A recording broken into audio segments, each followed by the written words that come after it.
Today's video, I'm going to show you something that might save you hours of frustration. And that's starting an old two-stroke sled with a primer. I actually did a video about this topic about 10 years ago, and I wanted to revisit it because I get so many messages from guys with exactly the same problem. All right, let me know if this sounds familiar. I went to look at the sled, everything was great. The guy showed me how to start it, a couple of shots on the primer, then you pull it over, easy. Yeah, it was easy until I tried it on my own. I either couldn't get it started or I'd get it started and it would idle for a minute and then it would stall. And I get enough messages on this subject that I know it's not just me. So you try and you get cold and you go inside to warm up and you're all embarrassed. And your wife says, I hope we didn't waste all that money. And you say, shut up. So now you have a choice. You can sit there and question your life choices, or you can watch this video through to the end and we will get your sled running.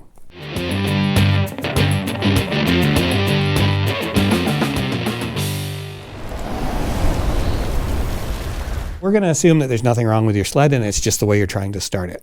But to start with a clean slate, if you just got the sled and you don't know how long the fuel's been in the tank, siphon it all out and put some fresh fuel in. I also think you should pull the spark plugs out, clean them off, or replace them with a fresh set. All right, the sled has been sitting since yesterday. It has not run at all today, so it's cold. It's around -9 today, so cold enough for things to freeze up. First thing we're going to do, work the throttle a few times and make sure it returns on its own. The next thing that I like to do with the ignition off is just pull the recoil a couple of times just to get the pistons moving and get oil moving around in the cylinders. Okay, then we're going to turn our fuel on first. We're going to pull our kill switch up. We're going to make sure that our lanyard is attached. And then we're going to turn our ignition key on. Now it's time for that primer. Once you figure out how to work the primer, it's easy to get your sled started, but the primer is what really gets a lot of guys in trouble because it's super easy to flood the sled. So when a motor is cold, it needs a little bit of extra gas, or what we call a richer mixture, to start. So some motors will use a choke that will restrict the amount of air that's getting in. This sled has a primer that injects a little bit of extra fuel into the carburetor. So what the guy told me is right. This sled takes 3 shots on the primer before I start it, and the owner's manual says the same thing, 2 to 3 primes before starting. But what you have to remember is it's 3 shots of fuel into the carburetor. So if the sled's been sitting for a while, then those primer lines are going to be empty. So your first few pumps are just going to be drawing fuel up from the fuel line and pushing it down to the carburetors. Now, eventually you'll get to where you can feel when those primer lines are full. While you're getting the hang of this, just open the hood. Then you can keep an eye on the primer lines and just watch. Once the fuel gets down to the carbs, then give it your 2 to 3 primes. Now, what you can do on the last pump, some guys will leave that primer out, and then you can give it a little nudge on the primer if it sounds like it's going to stall. If you got a sled lift, it's a good idea to put the back end up off the ground. Then you can spin the track when you warm it up without moving the sled. So I promise this sled is totally cold. Let's put all that together and see if we can get it started in 2 pulls.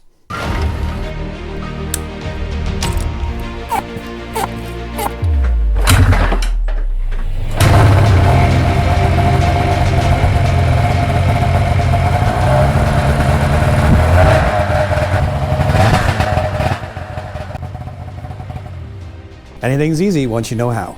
My last piece of advice, when the sled is warm, it doesn't need to be primed. So you start the sled up, you go out riding for half an hour, you pull over, you shut it down, maybe you're going to talk to a buddy. When you go to start it again, if you prime it, you'll flood it. So if the sled's warm, just pull it over. If you can't get it to start, maybe give it 1 shot on the primer, but don't give it 3 again. Now, what you might find, especially if the sled's been sitting for a long time, is that when you go to use the primer, it doesn't draw any fuel up from the fuel line.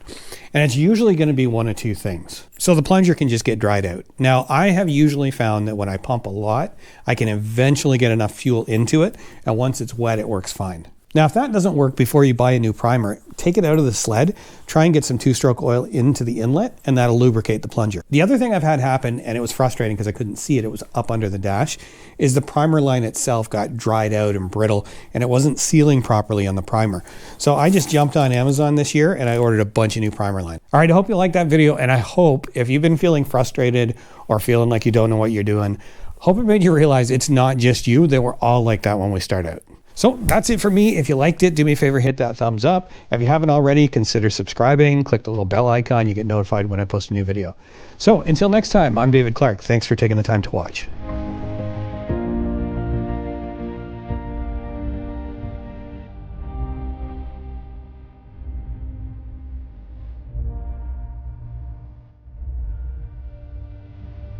Now, what I've usually found is that if I pump a lot, it doesn't look good.